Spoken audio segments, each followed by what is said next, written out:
Good evening and welcome to the September 24th, 2019 meeting of the City of Lake Forest Plan Commission.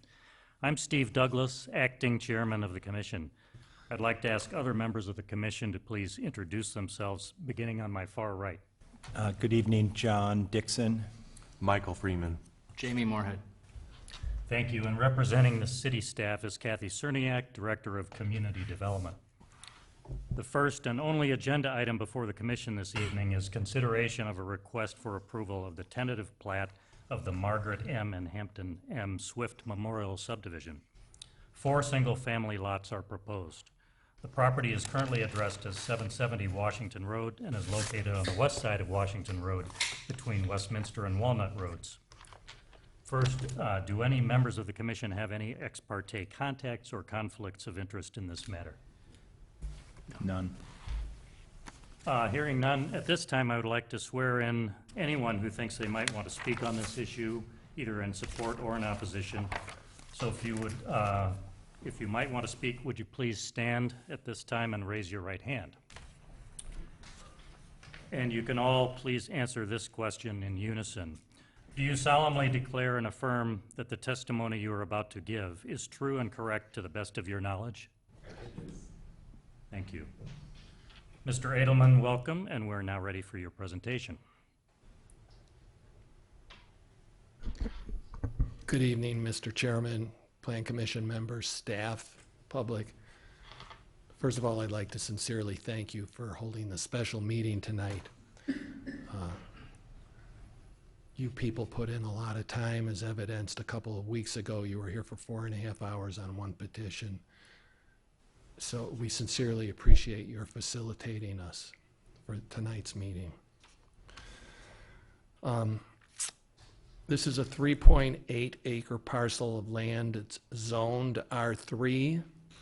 The petitioner is asking for a conventional 4-lot subdivision with no variances or any other kind of exceptions to code. We tried to sell the parcel for quite some time as a single entity. It just wasn't meant to be. A combination of the marketplace, millennials, people's trends in the real estate market have changed. So consequently, we bring before you this 4-lot subdivision. There's nothing fancy about it. It's conventional. We have 1 lot under contract, and hopefully we'll have 3 more to sell, but that doesn't preclude somebody from coming along and maybe buying all 3 and consolidating them. This was here in June for the first time for informational purposes. The issues that arose for discussion included the possibility of shared driveways, impervious surface conditions, location of and possible limitation of curb cuts, preservation of several important tree grouping clusters in the front yards, preserving the view of the south lawn as much as possible, and even the possibility of rezoning to higher density to facilitate cluster housing. The current staff report addresses those issues real well, so there's no need for me to go into discussion about that. The property lies in the Historic Residential and Open Space Preservation District, and it requires a planned preservation subdivision through a special use permit process. However, there's an exception in Section 159 of the code, which specifically states, quote, "The city may approve a conventional subdivision plan in lieu of a planned preservation subdivision if it finds that such a subdivision more fully and appropriately meets the intent and purpose of this section." We think it does, and that's what we're proposing. Since the June Plan Commission meeting, we've made several adjustments to our proposed site plan. First, we adjusted the north and south lot line locations for lots 2 and 3 slightly, and we shaved off the northeast corner of lot 4 and added it to the southeast corner of lot 3. We did this because we wanted to include the stone fire pit and the pond with the stone surround area at the southwest and southeast corners of Lot 3 respectively. If you've got the plat in front of you, you can see the little, I can do that, I suppose.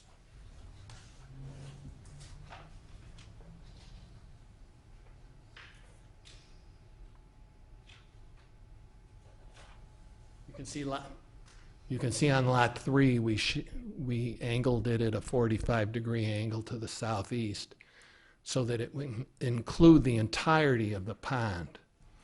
And at the southwest corner of Lot 3 is a stone fireplace feature.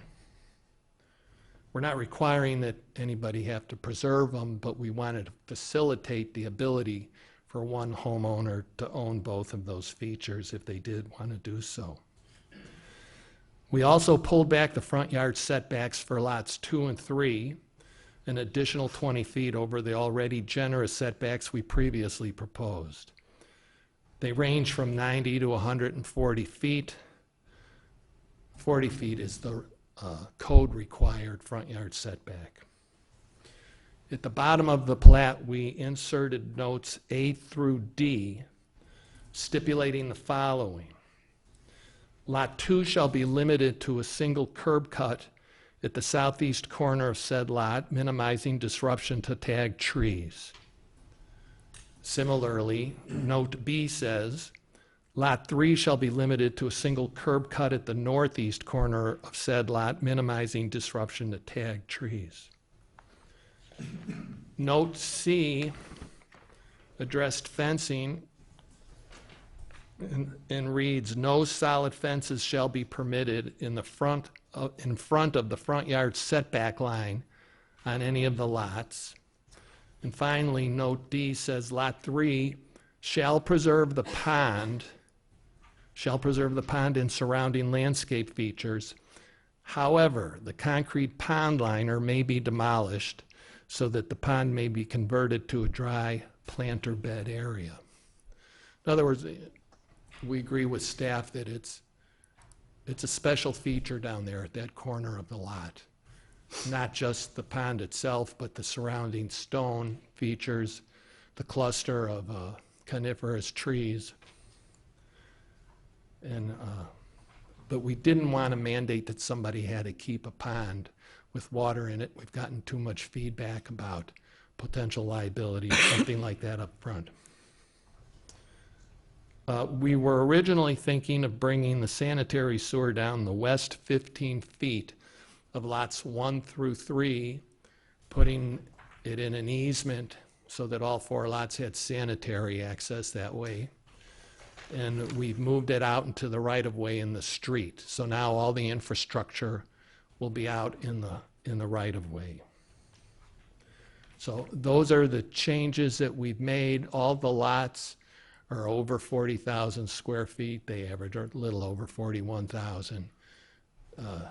The setbacks we've requested all meet code. Like I said earlier, we have no variances requested, no exceptions to code. That's pretty much everything I have to offer. I've got some comments about the 3 conditions. I can make them now or I can make them later after staff gives their report. Your choice. Well, why don't you go ahead? Okay. Thanks. So the current staff report for this evening has 3 conditions. They address setback, the west setback for lots 1 and 4, tree preservation areas, and fencing in the front yard. We currently have 15-foot setbacks on the west side of lots 1 and 4. Staff's recommending as a condition a 30-foot setback. We're just kind of wondering why. I haven't seen any correspondence from any of the neighbors requesting that. Lot 1 has a significant tree number 320, in the front setback area, which is probably going to push construction back to the west. And it might make a 30-foot west setback somewhat more restrictive. You know, and if we agree to a 30-foot setback, and you know, I understand the bigger the setback, the more spacious and airy a lot potentially is. If a homeowner comes in and proposes construction that needs to go over the 30-foot setback, means they're going to have to go to the Zoning Board of Appeal. I suspect they'll probably get approved because the code requirement's only 15 feet. So why do we need to make a homeowner potentially go through the process of petitioning to the zoning board? The tree preservation area. I'm also a little curious why we need that insofar as we have a pretty rigid tree ordinance. The trees have been tagged, they've been inventoried. HPC is going to have jurisdiction over every plan that comes in by a petitioner. So between the tree ordinance and the HPC and the city arborist, it just seems to me that the tree preservation area that's being conditioned here is a little bit too cumbersome. And it also addresses more than just the trees, it addresses vegetation. And truthfully, in my opinion, the vegetation mostly is of a low quality. So, you know, why restrict that? And, you know, the taking of photographs and then policing that, I just think it's problematical and unnecessary. The third condition is no fences at all along the front lot boundary. And we put a note on the plat. It's note D.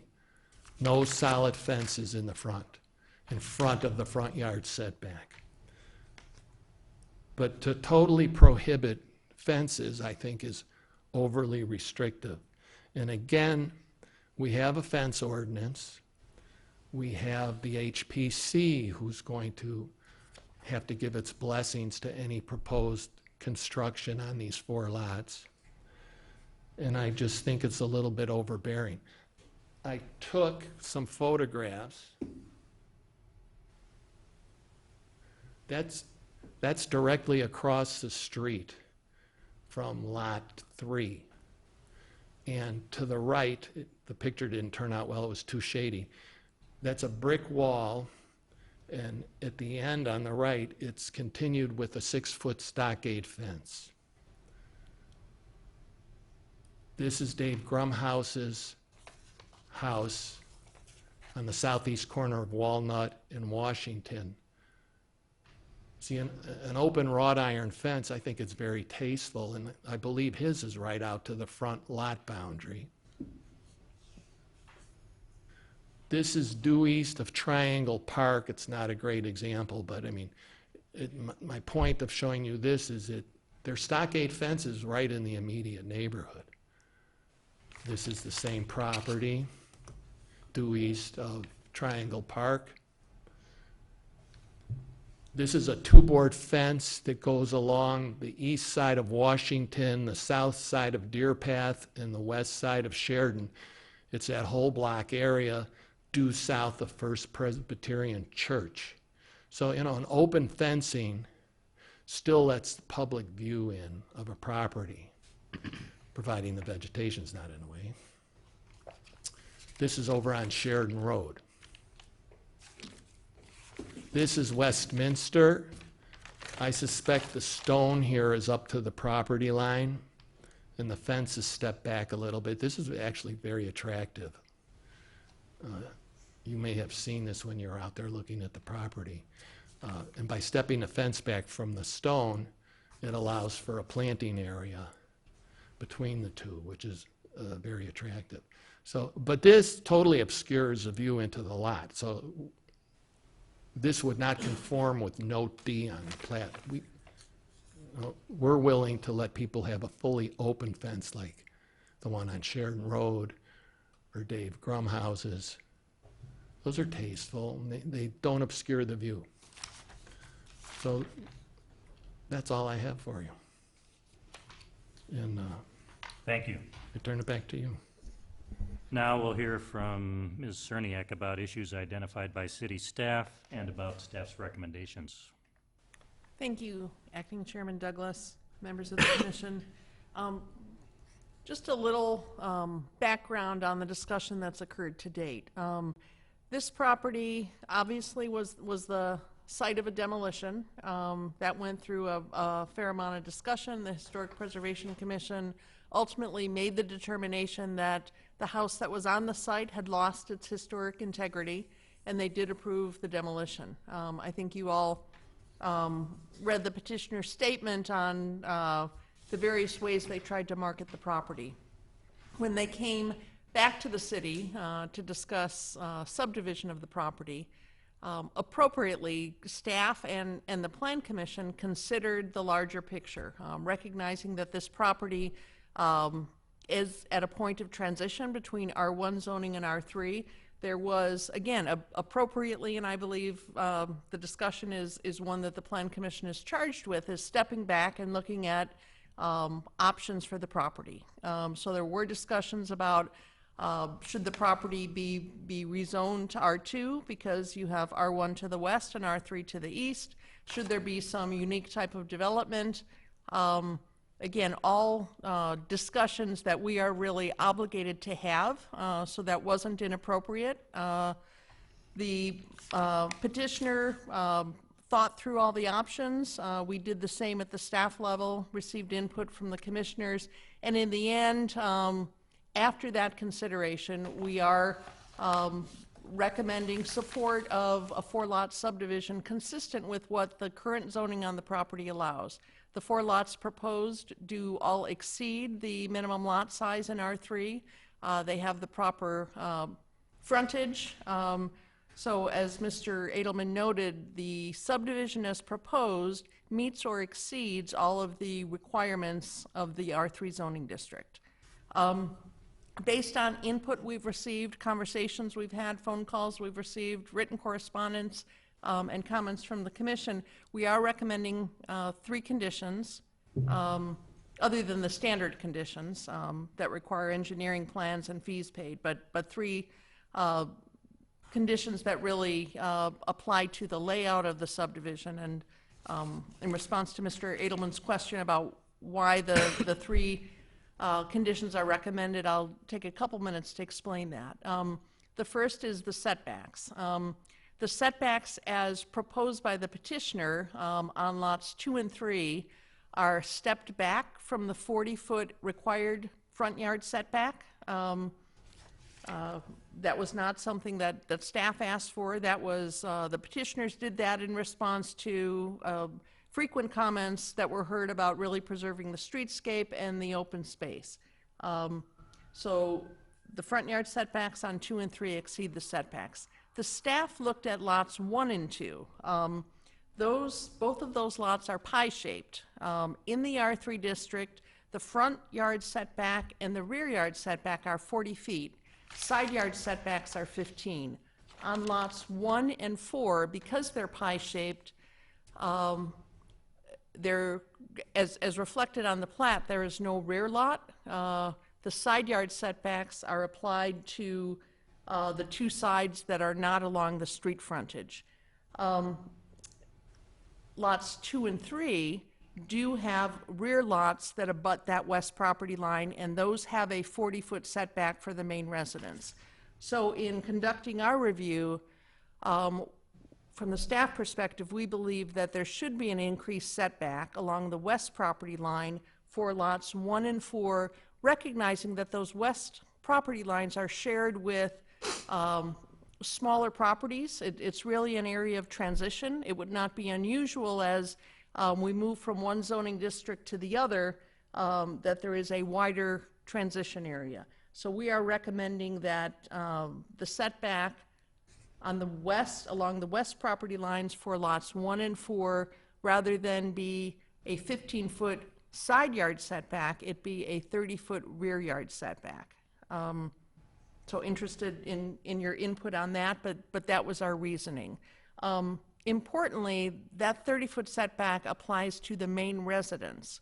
It would not apply to an accessory structure. An accessory structure is permitted in the R3 district within 15 feet, or a distance of up to 15 feet from the property line, not closer than 15 feet to the property line. So it would not apply to an accessory structure, only to the main residence. So that's the first recommendation. Second recommendation, our city arborist walked the site many times and acknowledged that many of the trees on the site, although the site looks fairly heavily wooded, many of those large trees, many of those heritage trees are actually in failing condition and are likely to either purposefully come down or are likely to not survive construction and some regrading that will be required on the sites. However, the city arborist did identify the 3 groupings of trees. There is an illustration in your packet. I think it's identified as tree grouping 1, 2, and 3. Those groupings have some unique tree species, have very healthy trees, and so those are identified as tree preservation areas, which certainly allow some removal. Removal can only occur with prior city approval, but the city arborist recommended that care be taken as removals occur in those groupings, because when you have trees and vegetation grouped that tightly, as you begin to whittle away and disturb that area, you are likely to lose the whole grouping over a fairly short period of time. So for that reason, the city did identify those 3 tree groupings as tree preservation areas. Again, does not mean that the area can't be touched. What it does mean is that nothing can be removed without a permit. And third, the third condition spoke to fences. In the discussions to date, my recollection is that we heard quite a bit about fences and the desire to really preserve the wooded streetscape, to create some open views into the site by removing some vegetation. But certainly, as Mr. Edelman pointed out, an open fence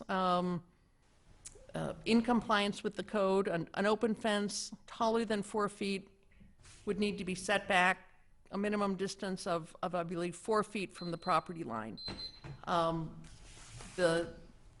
The condition in the staff report as currently written would not allow any fences on the front property line, would allow fences to be stepped back 20 feet from the front property line. But that really is a matter for your discussion. Again, certainly there are other properties in the area with open fences very close to the property line. If you do choose to allow fences near the front property line, we would encourage that there be a requirement that they be open fences as opposed to site obscuring fences. The request before you tonight is for tentative approval of the plat. As was noted, the engineering plans will be finalized upon tentative approval. Initially, there was a proposal to, as Mr. Edelman mentioned, extend the sewer line along the west property line. The city engineer opposes that approach. The city never, although we have some situations that have been in existence for decades, it is never a good thing for the city to have a public main that runs across several private properties. Having it in the right-of-way is a requirement today. I would be happy to answer any questions. Thank you. Before we proceed to public testimony, do members of the commission have any follow-up questions, either to the petitioner or to staff? I have a few for Kathy. So Kathy, this would be approved then, subject to the historic residential and open space preservation district requirements, correct? Ultimately, yes, it would. The tentative plat has to be approved first. The tentative plat approves the density, approves the configuration, and then we would work to have the engineering plans finalized, bring it back to you, and then it would have the official special use permit approval. Because absent that, these tree preservation areas and some of the other steps that are being taken, we wouldn't be allowed to do that? Or just easier to do it under that? It is easier to do it under the plan preservation. Plan preservation, as was noted, allows conventional subdivisions. This is a conventional subdivision in that all lots meet the code requirement, but the Plan Preservation Overlay District does require that we look for ways to preserve natural resources. Okay. And then, looking at the west property line, what are the setbacks for the houses on the other side of that property line? The existing setbacks or the For the houses to the west of this property? The R1 district requires a 10-foot side yard setback. I don't know specifically if those houses comply. I can check that while we're talking. Yeah, I'm just interested to the configuration of those houses and kind of what applies as it relates to the neighboring There is a property. vicinity map and an air photo that may offer, Oh, okay. inform a bit on that question. Yeah, so two look pretty close. Okay, on lot one, we had quite a bit of discussion about curb cuts at a prior meeting. There's nothing in the staff recommendations as it relates to curb cuts. Is the idea that this curb cut on lot one would remain? And if it did, does an accessory structure include a garage? Is that what you were getting at earlier on the lot line A discussion? detached garage is considered an accessory structure. Okay, A garage that is attached or closer than 10 feet to the main residence is considered part of the main structure. There is a condition that I didn't mention that directs the Historic Preservation Commission in its review of individual houses and the overall site plan for each lot to consider driveways with an eye toward sight lines and preservation of the streetscape and some other aspects.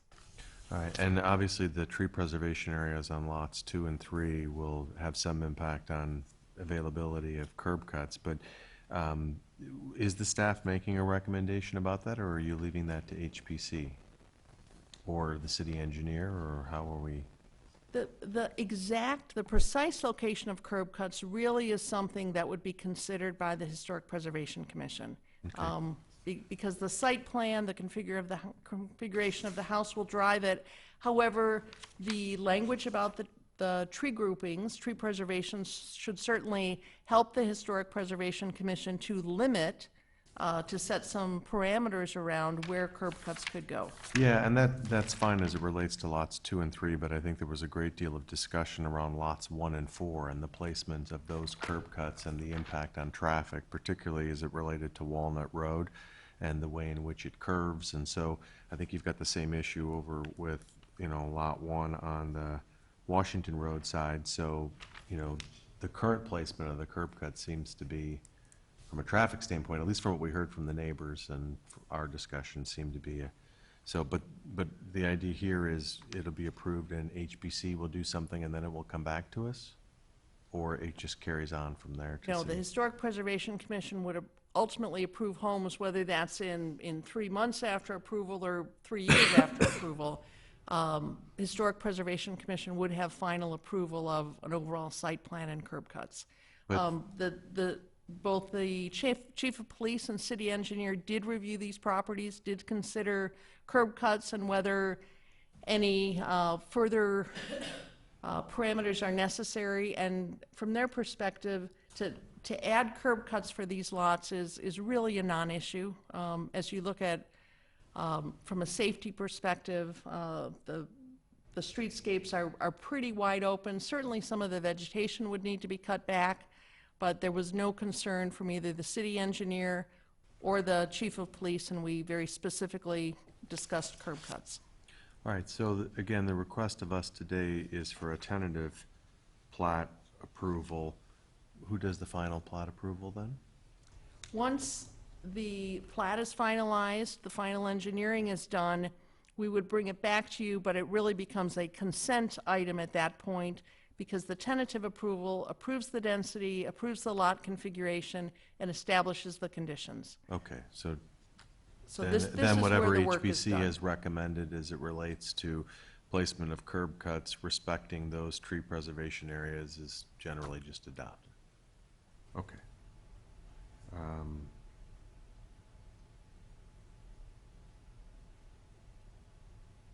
That's all I had, thank you. Anyone else? I would have a question for staff. Kathy, what were the alternatives that were discussed after the June meeting for the property? I mean, I know a lot of ideas were discussed, not only at the June Plan Commission meeting, but also at the July HPC meeting of alternatives other than the 4-lot subdivision that's before us. So can you give us a little insight into that? Sure.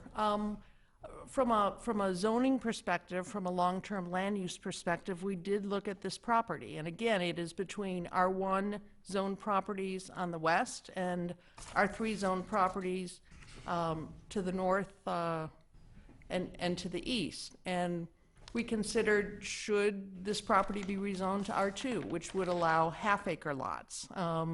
Should, using the planned preservation provisions, should some flexibility be looked at to cluster homes? But as we looked at the pattern of development in this area, as we acknowledge that it is really a central location in the historic district, abiding by the R3 zoning, fairly conventional lots, all exceeding about an acre in size, really appears to be the solution that fits best, and it is the solution that the petitioners are entitled to based on the current zoning. The petitioners have chosen not to come forward with a bigger ask or a different ask, and staff does support the 4-lot configuration. Anything else? Sure, just a few questions. Was what we're calling the pond and the stone barbecue grill area, were those determined to be historic or not? I knew there were reference in the July 24th HPC meeting, but I wasn't sure. They were not. The tree grouping, I believe it's tree grouping number 2, includes the area of the pond, but I think you've all seen the pond. The pond was man-made. It has a concrete bottom. The stonework is interesting, the grouping of vegetation, but neither the pond nor the stone outdoor seating area and grill area, neither of those have any historic significance. Okay. And then if the preliminary plat is approved and it goes into engineering, will drainage be part of that consideration for engineering? Yes. Okay. And then for the trees and the fencing, well, let's start with the trees. The conditions to take the pictures and get the permit by the city for prior to any removals of trees or vegetation, is that typically, is that a typical requirement in the city of Lake Forest? Or is this unique to this property, or how is that functioning in the city? Normally, well, in fact, the code states that any property that is the subject of a development petition, no removals of trees or vegetation should occur without a permit. So we wouldn't, again, without issuing a permit, we wouldn't allow someone to come in and simply start clearing this site. The historic preservation, some clearing can be done by the current owners. We would want to look at that carefully to not foreclose any options for preservation as buyers come forward for the lots. And then when individual buyers bring their site plans and plans for their homes forward, the Historic Preservation Commission will require an updated tree survey. We'll walk the site, we'll identify what should be preserved and what should be removed. Okay. That is a standard process. We've called more attention in the conditions to the 3 groupings of trees. Okay. And then the fencing conditions, the open non-site obscuring fences, is this a condition that's unique to this property, or is this part of a trend within the community or part of the comprehensive plan or anything like that? There are certainly other plats of subdivision that call for non-site obscuring fences. Fences are often the subject of discussion. I think the community from time to time has, in fact, thought about prohibiting site obscuring fences altogether, haven't moved in that direction. In this case, staff recommended this condition really in direct response to what we thought we heard about opening some views into the property, allowing open fences would certainly be consistent with allowing views into the property. And my understanding is the petitioner is comfortable with a condition that allows open fences. The staff condition actually doesn't allow a fence at the front property line, but pushes it back. So certainly an open fence on or near the front property line could achieve the open views into the site and could work to still preserve the sight lines. Okay. And then in the June meeting, I was not on the commission at that point, but I reviewed the video. There was a discussion as to the curb cuts, and there was some discussion here, and the location and when that's decided. I looked up in the zoning code, I believe it's section 156.004, says that the curbs have to be approved by the city engineer and surveyor prior to the recording of the final plat.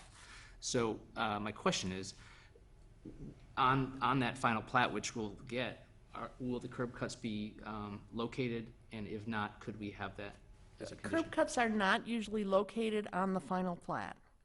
Okay.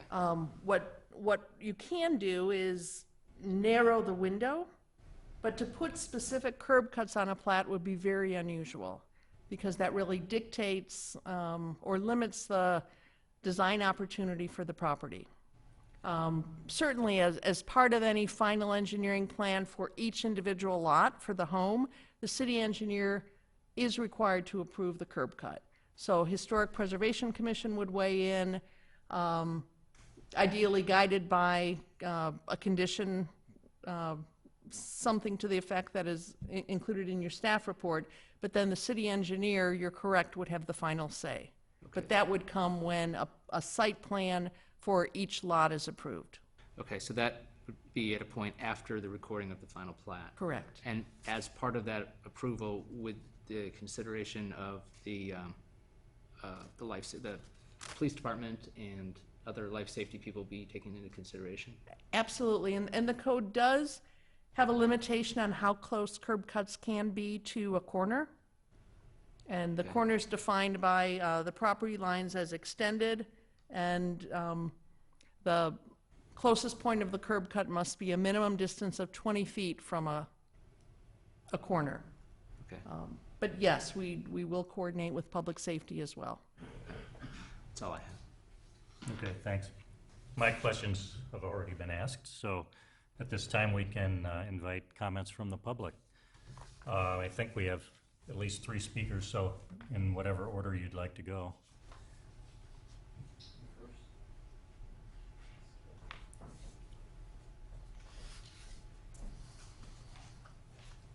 Good evening. My name is John Bilski. My wife and I live at 403 East Westminster. So if you look at the map, we would back up to property number 2.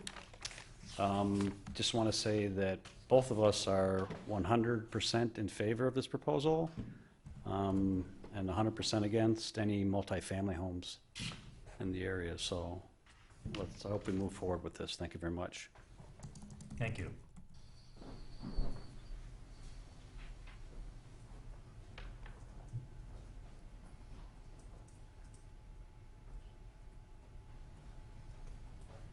Evening, Jeff Tarosian from 401 East Westminster. So we are directly west of Lot 1. My wife Laura and I are very much in favor of this petition. We're looking forward to getting to know our hopefully new neighbors, George and Mary, who are here today, who are trying to buy Lot 1, which is right next door to us. So we are very much in favor of the petition and putting this one to bed, since the community has a lot of other things going on in this area. This one to us seems like a no-brainer. We are very much against, just in case the discussion changes again, changes of zoning to this property, which is not asked for by the homeowner, has never been asked for by the current property owner.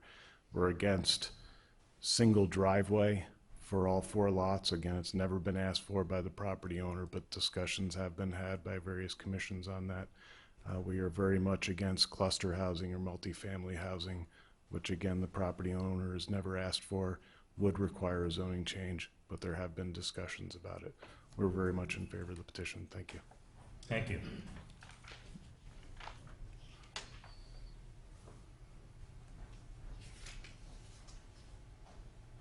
Thank you. I'm George Spurzl. Me and my wife Mary are, as Mr. Trojan just mentioned, we are under contract to buy Lot 1. We currently live at 1523 Estate Lane in Lake Forest. We've been Lake Forest residents for 19 years. Our first house was in the Everett Farm development, a new house. Our current house we've been in for almost 15 years is in the Lasker Estate. We tore down a 70s ranch house and built our, at that time, dream home with our 3 kids and a big, large piece of property. But now our kids are grown, 2 of them are married, none of them live with us, and it's time to downsize. And I know a lot of people are looking to go to cluster housing or to condominiums, and a lot of that's been developing in Lake Forest. But we, and I assume probably a lot of other people, don't really want that. What we want is what we have now, just smaller. We still want a place where our 3 kids and their spouses and our future grandchildren can come and all be in our house at the same time, have a backyard with a fence where the grandkids can play. And we absolutely love Lake Forest. We are members of the Lake Forest Preservation Foundation, the Historical Society, the Friends of the Library. My wife is a member of the Deer Path Garden Club. We love Lake Forest, what it stands for. We also, especially after having been through our previous home process in terms of what's required, we value what Lake Forest does to kind of manage the building and development of the community. And all of the various committees, all of the various restrictions and codes on trees and the cutouts and everything, totally in support of it. And we're very happy when this property came up. It's exactly what we were looking for. As soon as it came on, we'd been watching it when it was for sale as one piece of property, you know, with one house on it. And unfortunately, that's just not in demand anymore. And this is the next best thing. It's 4 large lots with significant houses, just like everything else in Lake Forest. It fits right in perfectly. The petitioner, as has been said many times, is not asking for anything outside of the current codes and has in fact gone beyond them in some respects. We do support Mr. Edelman's request for the 3 conditions in terms of the setback, the trees, and the fencing. Specific to our lot, Lot 1, the problem we have, it's a pie-shaped lot. It's got a lot of really beautiful, fantastic trees on it. Most of them are to the east. And it may be to be able to fit a house on there. And again, we're empty nesters. We want first floor masters, so a lot of the house will be on the first floor. To fit that on the property, it may well be that a corner of the house or an attached garage might go over the 30-foot line. Our expectation is, since the current driveway is on the west side of the property now, that's where our driveway would be as well. So we're basically talking about driveway, mainly between us and the fence. And we don't want to be any closer to the neighbors than they do to us. But we actually reached out to Jeff and Laura Tarosian and said, when we saw the 30-foot request from staff, and said, do you guys really have a problem with it? And he said, no, they don't. He's talked it over with his wife, and she said the same thing. He's right there if you want to ask him. But basically, if we don't really need it, and they don't really care, and certainly are not objecting to it, why have it? Can we please still just have a normal 15-foot setback? We'll do our best to stay as far away from that as we can, because we want, it's just as much to us, and not force us to go too close to trees or push too forward on the lot. We're going to have a small backyard as it is, because it's going to be a triangular shape. And then on the fences, on that property line where the Tarosians are, and this actually helps the privacy, there's currently a wooden stockade fence. It goes all the way along that property line, all the way out to the front property line. So as written by the staff, and they may not have thought about this, but the requirement for open fencing is actually going to make it worse for us and the Terosians in terms of if we have to have an open fence there instead of the current existing one, which we may replace it. It's kind of old, but it is there as it is right now. So basically what we're asking for there is a normal 15-foot setback. Last week at the meeting, Mr. Whitmer presented the condominium. His massive condominium only has a 15-foot setback, which the neighbors complained about, but apparently it's going to be going through with a 15-foot setback. So we don't think we're asking for anything out of the ordinary. It's the standard across Lake Forest, and we'd like to preserve that. And then finally, I'd like to say one thing about the traffic, because I know that's been a concern as well as the curb cuts. After the June meeting, the fact that we're trying to buy this property, we probably come by the property at least 5 or 6 times a week. And I've been watching. I have never seen anyone go in and out of the 3 driveways that are on Washington currently, or the 2 houses that are on Walnut next to this property. And if you just stop and think about it, I mean, these are residential houses. I mean, people don't come in and out of their driveway all day long. If you think about just driving through Lake Forest, how often do you actually see somebody coming out of a driveway? You know they do. They get up, they go to work, they come home, they go out, they run errands.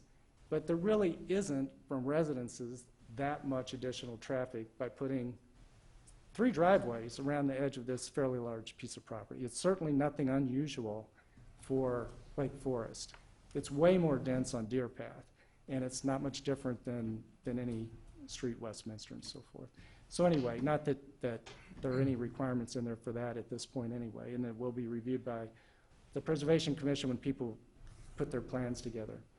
But again, obviously, we're in great support of this project and look forward to final approval so that we can close on it and start getting to work on designing our property. Thank you very much. Thank you. Thank you. Any other public testimony? Seeing none, then we will now close the opportunity for public testimony. In a moment, we'll hear the petitioner's response to this public testimony, if there is any. But before that, do we have any?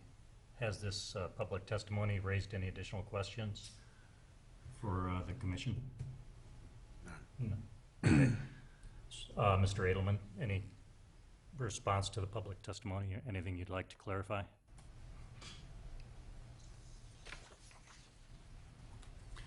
I have additional comments I'd like to make, but not specifically in response to the public testimony, no. Okay. Not sure we have another opportunity for, why don't you go ahead and make your additional comments now? Okay, great. The setbacks. The condition to make lots 1 and 4 west lot lines 30 feet instead of 15.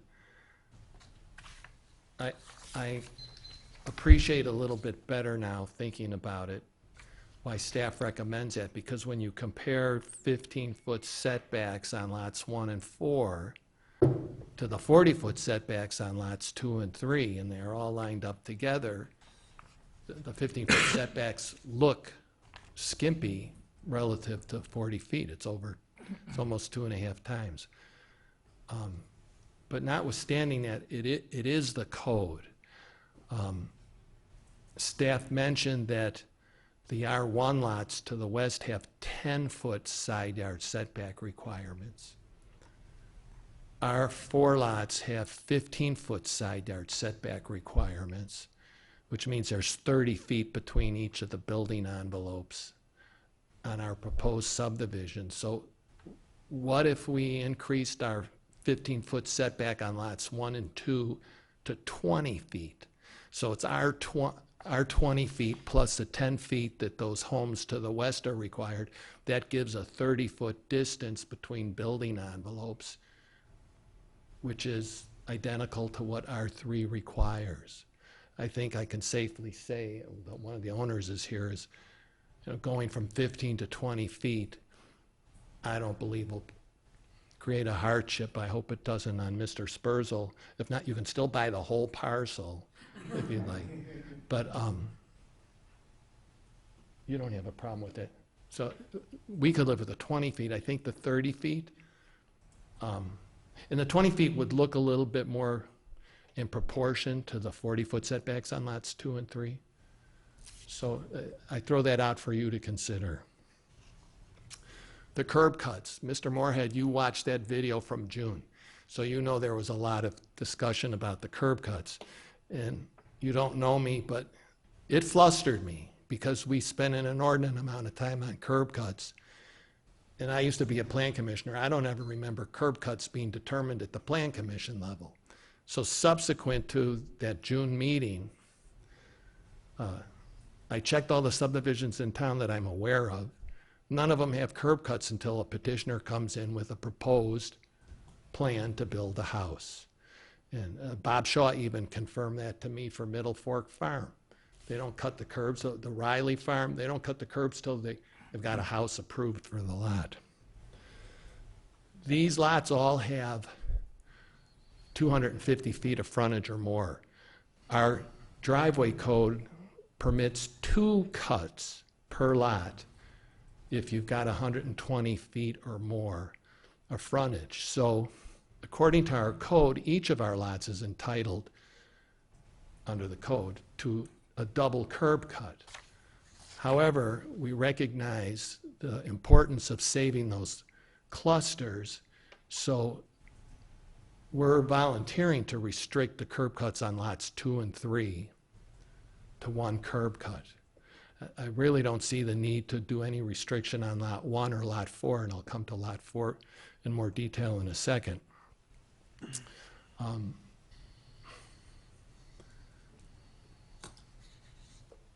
There's just not enough traffic. I left the June Plan Commission meeting. I think the very next day I visited with Chief Waldorf at Public Service, and I discussed with him the issues, and I said, well, you know, there was a lot of controversy about the traffic on Walnut and curb cuts from lot 4, you know, and the hazard it might create. And yet if you look at the house immediately west of lot 4, there's 2 houses with curb cuts right at the stop sign. And so I said to the chief, I said, can't we put stop signs in on Walnut? You've got them on Washington, but you don't have them on Walnut. He said, Mike, there just aren't enough warrants, that's what they call it, warrants, for traffic studies, to merit putting a stop sign in. He did say, however, we're home rule, so if it's really an important issue, maybe we could put stop signs in under home rule. But the more important fact is that there aren't sufficient warrants to merit it, which tells you there's just not a lot of traffic. And I know Mr. Grumhouse, in his letter to you, he talked about the issue of curb cuts for lot 4. His own driveway comes out onto Walnut. If he feels that strongly about it, he could support a request to the city to put stop signs in on Walnut. I don't think it's necessary, personally. The cluster housing. Again, Mr. Moorhead, that kind of caught me for a loop because there was a lot of time spent on that, and cluster housing would require a rezoning request, which we weren't asking. It would have created, in my opinion, a lot of controversy. I think neighbors would have come out in droves and objected. But anyhow, that's been addressed in the staff's report, so I won't dwell on it. The tree preservation as a condition to tentative approval. I'd like to offer, if we could do the following. In lieu of this tree preservation, we can record those areas, the 3 areas, and put a notation on our plat, putting prospective lot purchasers on notice that these are special areas that we deem of high value, and they're going to be subject to extra special scrutiny by the city forester. I can't really embrace, taking photographs and policing that, and, who is going to police photographs, and you can't change the vegetation. I just think that's going a little too far, a little above and beyond. And I don't think I have any other comments. Okay, thank you. Does staff have any response to public testimony? We certainly support a 20-foot setback. Keep in mind that on lots 1 and 4, if you look at the code definition of rear yard setback, rear yards are opposite the front yard. So using a different interpretation, in fact, the setbacks all around lots 1 and 4 could be 40 feet if you used a different interpretation of the code. So certainly from the staff perspective, something greater than 15 feet seems appropriate and fair to create appropriate spatial relationships with the houses to the west. 20 feet certainly is acceptable, but just to be clear, side yard setback requirements is an interpretation that we don't necessarily agree with. It perhaps should have been 40 from the beginning, but 20 feet is acceptable. And then with respect to trees, I think the photograph requirement is left over from the last staff report where we talked about these as no disturbance. The tree preservation areas identified on the plat do exactly what Mr. Edelman said. They put future buyers on notice that those 3 groupings are special and will receive extra scrutiny before removals are permitted by both the city forester and the Historic Preservation Commission. Thank you. Now the commission will discuss the petition. So first I wanted to mention that Commissioner Ruggles, who's absent, sent us her comments, and they will be entered into the record. Without going into the details, I'll just read her brief summary where she said, "I agree with staff recommendations that the tentative plat be approved and with the conditions staff listed." So now could we begin with comments from Commissioner Dixon? Sure. Thank you. I think this process probably began, as I understand it, and I didn't go all the way back, but probably 2 years ago when the Swift subdivision demolition development process started, and when that permit was granted back in, I guess, June of 18. There's probably been no less than 6 public hearings on this, probably even more.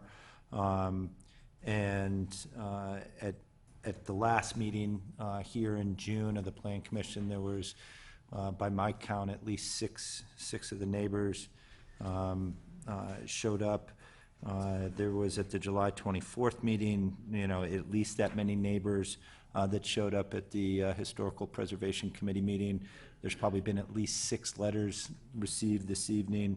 And I think, as I said at the June meeting, 2 things are going to happen. The property will be developed, number 1, and number 2, not everybody's going to be happy with, the development that occurs. And certainly there won't be agreement on that. And I guess my feeling are as follows on it. You look at how the property's zoned, and how the zoning governs that property. The property, as we discussed here tonight, is in the R3 single-family residential district, and is also in the historic residential overlay district. And the purpose of that overlay district is to allow for sort of the unique and distinctive development of a property. With the emphasis on sort of the unique and distinctive elements of the overlay district, there's been much discussion as to what should be done with the property. The 4 subdivisions or the cluster type housing, and I know that was discussed as recently as the July meeting at the Historic Preservation meeting. But most of the discussion has centered around preserving the trees, keeping the open space, and balancing, or trying to balance the public safety concerns with the location of driveways and curb cuts. And I know Mr. Edelman said that it hasn't been, ever maybe discussed at the Plan Commission level, but, the way in which the streets were originally laid out, there was never the intent that 4 additional houses would be put on the corner of Washington and Walnut. At the time the streets were laid out, there was only one property, and that was the property at 770 Washington. So, the discussion of now where driveways should go is appropriate in my opinion, because the way in which the streets were laid out, it was never taken into consideration that 4 additional houses would be put on the corner of Washington and Walnut. And some may argue, well, 2 houses were put on Walnut there at the corner of Walnut and Deer Path. My response to that would be, those houses are relatively new. Those houses were put in probably 30 years ago. And so, the same would hold true, that, there was never the intent that this many houses and this many driveways would be put into that area. And so I think the discussion is appropriate. And, specifically my concern comes up with property number 3.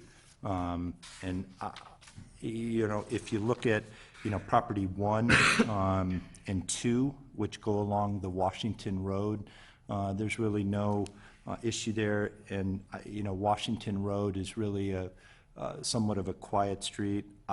Walnut is a more busy street, and I agree with some of the neighbors that have come forward tonight. Walnut is used as a cut-through from Sheridan over to Deer Path to get from Sheridan to the library. When Westminster or other traffic is backed up, people take Walnut off of Sheridan Road. So Walnut is a very busy intersection. And so my concern is primarily with Lot 3, and has been all along, as to, if you're trying to balance, those needs that staff talked about of preserving the open space, of preserving the trees, and of doing public safety, keeping public safety in mind. I don't see how you accomplish that with lot number 3. I mean, all the groups of trees that are worth saving are all the trees that are on the south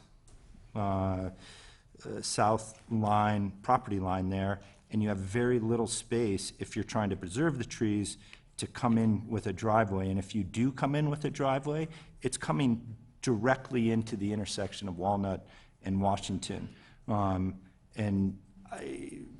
So that is my concern, and sort of with, all due respect to the staff, I don't see how that is accomplished on lot 3. I guess I'd like to hear what, other members of the commission have to say on that. But, I really have, again, that's my concern as of right now. So I can pick up there if that's, so Kathy, and I just have a question on that. So we haven't defined on the tentative plat the actual dimensions of tree grouping 3. But based on your prior comment that no driveway can be closer than 20 feet from the intersection, is it safe? 3. Oh, 2, excuse me, did I say 3? Sorry, lot 3, tree grouping 2. Would it be safe to assume then that there would be sufficient space between, or HPC will have to think about when they put limitations on what the dimensions of tree grouping 2 are, to leave sufficient space, but safe to say there's more than 20 feet and then sufficient space for the driveway to the north of the intersection, northwest? Yes, and keep in mind that the tree preservation areas do not prohibit any removals. the driveway would have to be a minimum distance of at least 20 feet from the extended lines of the intersection.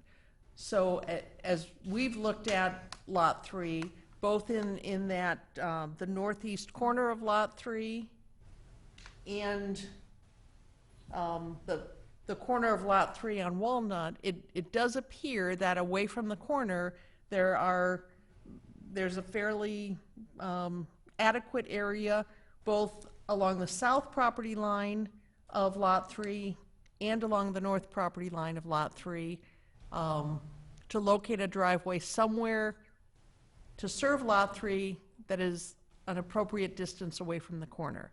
Again, the tree preservation areas are flexible enough that some trees could be removed and the driveway could wind through perhaps a partially wooded area. Yeah, I mean, I think I share the concern, not so much from right-turning traffic off of Washington onto Walnut, because you'd be slowing to approach the intersection to some extent there, although I guess to many it seems like a curve more than an intersection, but I think the concern I have is about the left-turning traffic from Walnut onto Washington. If you expand that tree preservation area too far to the north, you're really, you're putting yourself in a bit of a predicament there. And so, but I think I would leave that to HPC and the city engineer as to how to work that out. The staff proposal, as phrased, talks about assuring appropriate sight lines for safety purposes. So I just think we'd want to be clear to HPC when they are creating these tree groupings, that they don't end up expanding it to the point that it puts the city engineer in a kind of difficult spot there. I would offer, it sounds, I'm hearing that the concern about driveways on Lot 3 is significant among the commission. You could direct that on the final plat that, not that we specifically locate the curb cut, but that we delineate more clearly an adequate and appropriately located area or areas within which a curb cut could be located. And we would do that in conversation with both the police chief and the city engineer. Yeah, I think that would be helpful to HPC, Kathy, because again, it won't be defining it in the way you've just said. To me, it's more of how they define tree grouping 2, right? They should be taking that into account when they're defining that. And if we've got this concern about maintaining that area around the pond, that kind of forecloses Walnut Road. So, I just would want that to be very clear. And I think having input from the city engineer at this point, although not typical, I think would be helpful. As I said, left-turning traffic from Walnut onto Washington, it just strikes me as tight. The other thing is on lots 1 and 4, again, consistent with the staff recommendation of assuring appropriate sightlines. To my view, that would argue for placement of the curb cuts a little closer to the western lot line. But again, I'll defer to HPC and the city engineer, just from thinking of it from a traffic standpoint and a safety standpoint as to the familiar driveway that's already there on lot 1, not necessarily in the same exact spot, but from a safety standpoint. Again, when they're doing tree grouping 3, if that grouping is really large, you're going to have traffic that should be slowing down for the stop sign, coming from Walnut towards McKinley, by pushing that driveway further out. Again, it's not a huge traffic concern. I don't think there's a lot of traffic going to be on these driveways to begin with. I agree with the comments that have been made, but it's probably worth looking at just because it's an unfamiliar, it will be unfamiliar for a little while at least for people, and we don't, we want the sight lines to be clear. So along that point on sight lines, Kathy, is there a restriction against open fencing in R3 zoned areas all the way up to the property line? I mean, is that generally allowed? Fencing, in the R3, actually in all residential districts, fences of up to 4 feet, whether open or site obscuring, are permitted on the front property line.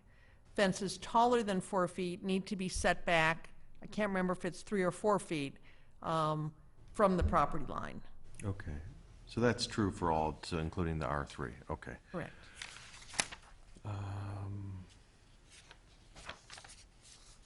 So my view of it, in reading it is, given the petitioner and no objection from the potential owner, the setback of 20 feet on the side lot line makes sense. I like the way your logic worked there, Mr. Edelman, on the taking the 10 from the property to the west and assuming a 15 kind of standard side lot line. Gives it a 30 total, so I think that's a good change to subparagraph B of paragraph 1. And I would also be inclined to edit 1C subparagraph 3I, the 3 I's there, the 3, to include no closed or solid fencing permitted along the front property line, so that there would be an allowance for open fencing consistent with R3 zoning up to 4 feet, or fencing zoning up to 4 feet. And that's it. Could I ask just one follow-up question on Lot 3? What is the determination, or what is the prohibition that's going to run with the property in regards to that pond on Lot 3? From the staff perspective, we are not recommending that the pond be identified for preservation. It could be preserved. It's wholly on a single property. But instead, what we're saying is that grouping of trees near the corner is important in some fashion, not necessarily that all the vegetation has to remain, but the pond is not identified nor recommended for preservation. And, certainly I would want that made clear on this, that the pond should in no way inhibit or prohibit a driveway on that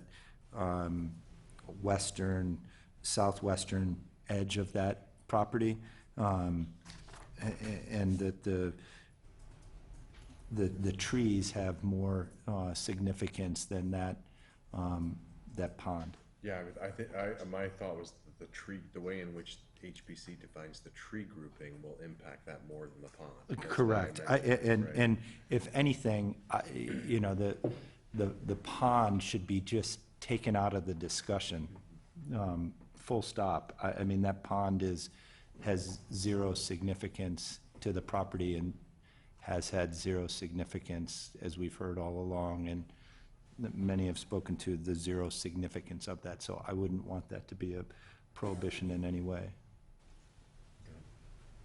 Commissioner Moorhead. Just have a question for Commissioner Freeman. Did you say that you were okay with the open fencing along the property line? Did I hear that correctly? Correct. I think I would edit that subparagraph 3 to read no closed or solid fencing permitted. So that's different than fencing ordinance, as Kathy's explained it to us, so would allow open fencing up to 4 feet under the fencing ordinance. Okay. I'll show my cards a little bit. I like this preliminary plat, and I'll tell you why. In watching the videos and reading the documents from prior hearings, I like how this development has been evolving. I looked at the cluster development. There was, I think, a schematic that had 7 lots at one point with a lot in depth. And I like how it's evolved to 4 lots because it's in keeping with the neighborhood, both to the east and the properties adjacent and adjoining to the west, in terms of the size of the lot, and I think the setbacks are appropriate in that regard. Do acknowledge that this is located kind of in a transitional area between the west R1 zone and the east R3. And I do note that the property directionally faces east, so I think it's important to tie it more to the properties to the east in R3 than try to do a higher density rezoning to tie it to the properties to the west. I think the setbacks are appropriate. I note the setbacks in the proposed lots 2 and 3, and I think that ties in well to the neighborhood, and including the setbacks in proposed lot 4. There was some discussion about concerns that this property is across the street from Triangle Park, and I think those setbacks help accommodate concerns that we're keeping this area generally open to the extent possible. I also there was some discussion about shared driveways. For various reasons, I am not inclined to, I don't particularly like shared driveways for various practical and legal concerns, so I'm glad that that has been eliminated. Based on the topography and the location of the houses, and probably because we've had a lot of rain recently, drainage is, and I've walked this property twice, and both times it was raining, or it was wet, and then it was raining the second time. Drainage, I would think, would be an issue as we start to develop these properties, and so I'm glad to hear that the drainage will be reviewed by the city. With respect to the curb cuts, particularly this is the Lot 3 curb cut, I agree with the other commissioners' concerns, and I would propose either that we can show where a curb cut could be located, or in the alternative, we could show on the final plat where a curb cut could not be located. So we have, either way would be fine by me.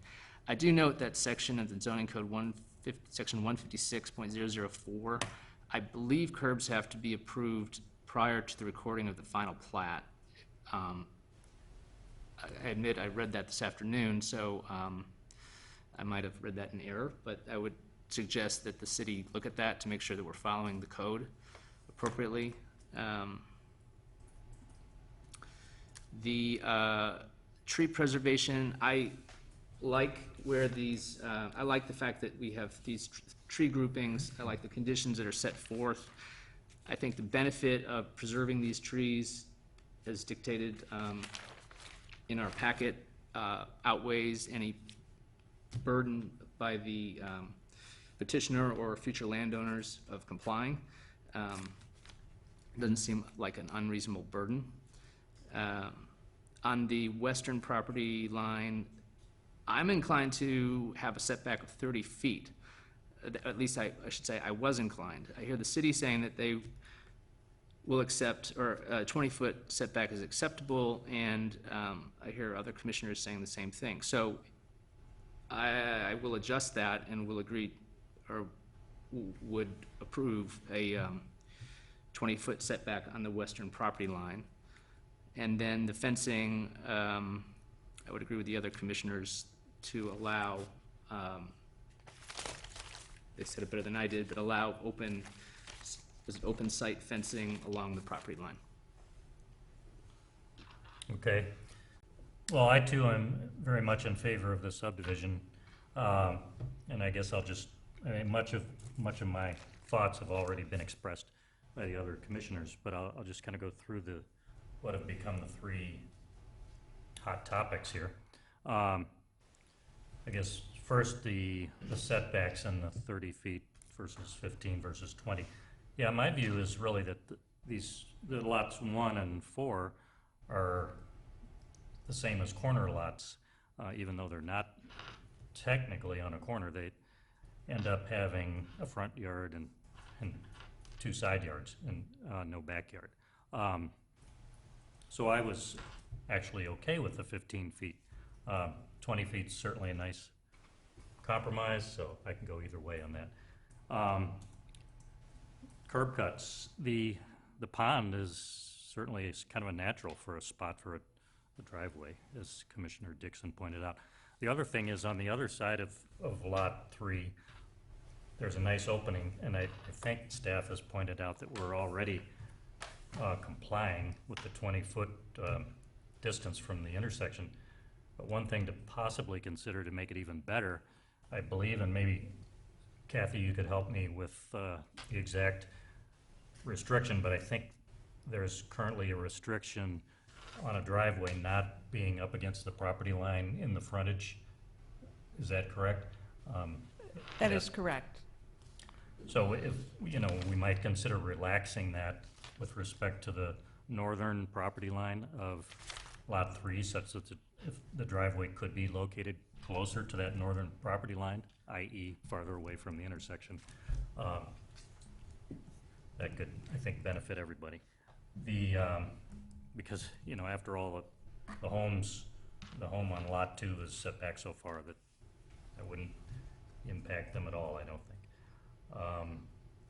The fences, a fence kind of becomes a natural magnet for where you're gonna plant shrubs or whatever else. So I kind of liked the 20-foot setback because partially from a visibility point of view, and then, I have a house right now where I have a problem when I come out my driveway. The vegetation is close enough to the road that it's very difficult to see traffic coming from the left as you're exiting the driveway. And that, if we have even if it's a low fence that's got a hedge behind it, visibility would be better if the fence were set back a bit. I'm not gonna hold up any kind of approval over that. That's just an observation. So I think I'm, pretty much in sync with the rest of the commission, and I've stated all my observations. I had the same thought you did about you do tend to plant hedges then along with the open fence, which kind of defeats the purpose of the open fence if you've got the hedge blocking. But you put a 10-foot restriction on it, that the hedge will be in front of the fence, I guess, I don't know. Right. And then there was something attractive about the idea of no fences, just from the idea that this is, because of where it's located with Triangle Park across the way, those open sight lines are very attractive, and I think the neighbors have become quite accustomed to them, and they would be quite nice. But then I kind of get to the point of, are we really putting too many restrictions on these particular lots that wouldn't otherwise be placed on lots of similar size? So I don't know if anybody feels Yeah, differently. no, I think you gotta allow the ability for fences. You have kids, you have other things, dogs, there's the need for fences of some type. I think the open fence is a compromise between the, no fence and being able to have one. So, I like the open fence for that reason, and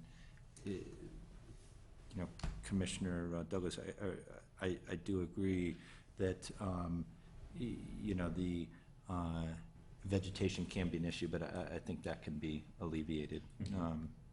And just to close the loop on the setbacks, if 20 feet, and it seems like most of the parties are okay with 20 feet, I'm okay with that, and with the comments that I stated earlier, the city is confident in what they've presented to us, that, along with the conditions that it must meet, from the city engineer, the city arborist, and others be satisfied, I could support it as well.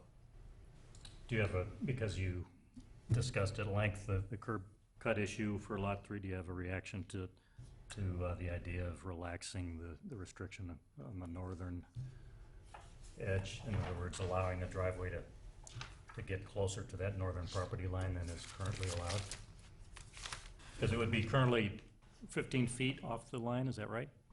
Correct, but based on your discussion, maybe you want to add a condition that states the final plat shall delineate permitted areas for a curb cut on Lot 3. And we'll take into account, That's a good way to handle it. Yeah. just in those discussions with the city engineer and police chief, we'll delineate essentially windows within which a curb cut could be located. I think that would be a fair compromise, and I'm sure the petitioner would be able to live with that, because whatever's done there has to be done within reason, with balance, with the public safety, with their concerns, and they're just, in taking into balance or consideration all those concerns, there are very few places that a driveway truly could go, and if there is that slight limitation on that, I think that would be reasonable, certainly for any future potential homeowner there. But I do think, Kathy, when it goes back to HPC, would appreciate, I don't think we can capture all of these in, a motion, but that the city arborist and the city engineer provide some guidance to HPC, because there has been talk as well about whether a curb cut on Walnut might be appropriate, but that would impact the way in which they define tree grouping too. So I think that's gonna require the arborist and the engineer to give some insight to HPC so that that gets placed, in a way that's appropriate, but with the flexibility, I think, that's been mentioned here. Would the chair entertain a motion? I would. I would make a motion to recommend approval of the tentative plat of the Margaret M. and Hampton M. Swift Memorial Subdivision to the City Council, subject to the Historic Residential and Open Space Preservation District and the conditions of approval set forth in the staff report, with the following approval items 1 through 3, with the following edits. Paragraph 1B, change 30 to 20 feet. That's the side setbacks that we've been talking about. Edit paragraph 1C3 to read no closed or solid, whatever the appropriate zoning phrasing is, fences permitted along the front property line, and add a subparagraph V5 or V, Roman numeral sub V, identify appropriate areas for placement of a curb cut on Lot 3 with allowance to alter zoning requirements relative to the north property line.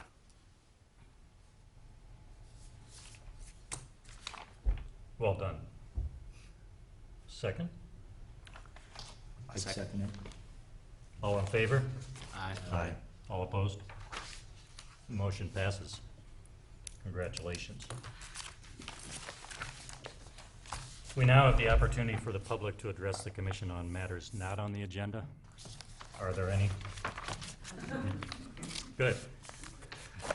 With that, I would, anything additional from staff? Just, again, thank you for accommodating this special meeting. And by the way, I'd like to also compliment the petitioner for being extremely responsive to all, to prior input and input tonight, and a real spirit of collaboration and compromise. Yeah, I think it's important on that one too, if you don't mind, Chair. It's the Plan Commission's role to think beyond even what the petitioner is first proposing. So all of that discussion about alternative driveways and housing types and all of that, that is the role of this commission. So I do think, I understand it might have been stressful for some of the neighbors, but I do think that we have an obligation to think through these things, but I'm very pleased with the way it's landed, and I think the petitioner is generally owed deference as it relates to those things, but it doesn't mean that we as city planners should not be thinking about those things, so. Well said. Do we need a motion to adjourn? Motion to adjourn. Second. Okay, the meeting has been adjourned. Thank you.